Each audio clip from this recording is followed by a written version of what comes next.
অহংকারী মা। তার মনে এত অহংকার, সেই অহংকারী মা আমার সবাই কিন্তু যায় নাম শুনতে, কিন্তু ওই মা যায় না, কারণ তার বাড়ি গাড়ি টাকা সবকিছু আছে, তাই সে যাবে না।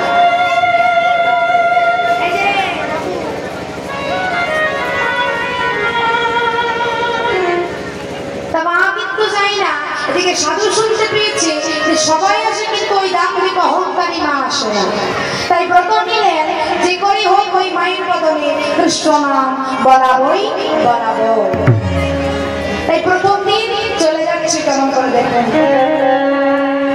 ভজ শ্রী কৃষ্ণ, একবার কহ শ্রী কৃষ্ণ, সবাই করে পারবে, লহ শ্রী কৃষ্ণের নাম রে,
সবসময় নিম্ন বলে না, যার যেমন ভাব তার কেমন লাভ। তিনি বলছে ভালোই হয়েছে, গরমে হলো আমার দেহটা অসুস্থ হয়ে গেছিল, আজ এই গোবর জলের স্পর্শতেই এই দেহটা সুস্থ হয়ে গেল, চলে গেল সব বাষ্পবনে। আবার তারপর দিন চলে যাচ্ছে ওই মায়ের গাড়ি,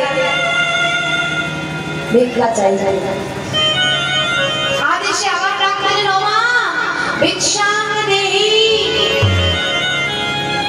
আজকে ভিক্ষা দিল না, ওই উঠানের কোণে পড়েছিল একটা মুড়ো ঝাঁটা, আর ওই মুড়ো ঝাঁটাটা একেবারে নিয়ে সাধু বাবার অঙ্গে সরে, আজ কোনো রাগ নেই, আজ কোনো ক্রোধ নেই, বলছে ভালোই হয়েছে, অনেকদিন হলো দেহের মনের মধ্যে বড় ময়লা জমেছিল, ওই ঝাঁটাটা যেটা পেল ময়লাগুলো সব পরিষ্কার হয়ে গেল।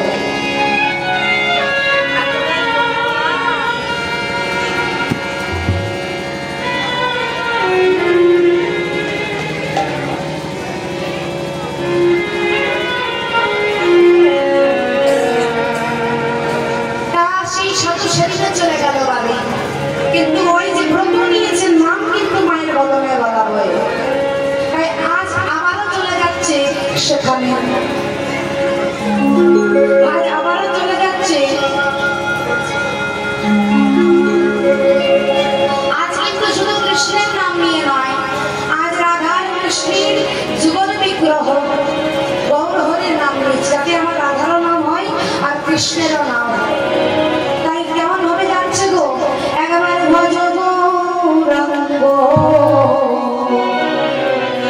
লহ গৌরাঙ্গ লহ গৌরাঙ্গের নাম রে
আর সেইগুলো নিয়ে গিয়ে বলছে ভালো হয়েছে অনেকদিন আমার রাধা মাধবের বাসনগুলো মার্জন করা হয়নি, আজ এই ছাইগুলি নিয়ে গিয়ে ভালো করে মার্জন করে দেব। এই বলে মার্জন করে রেখে দিয়ে সেই দিনটা বেরিয়ে গেল। তারপরে দিনে আবার যাচ্ছে, আর আজকে যখন যাচ্ছে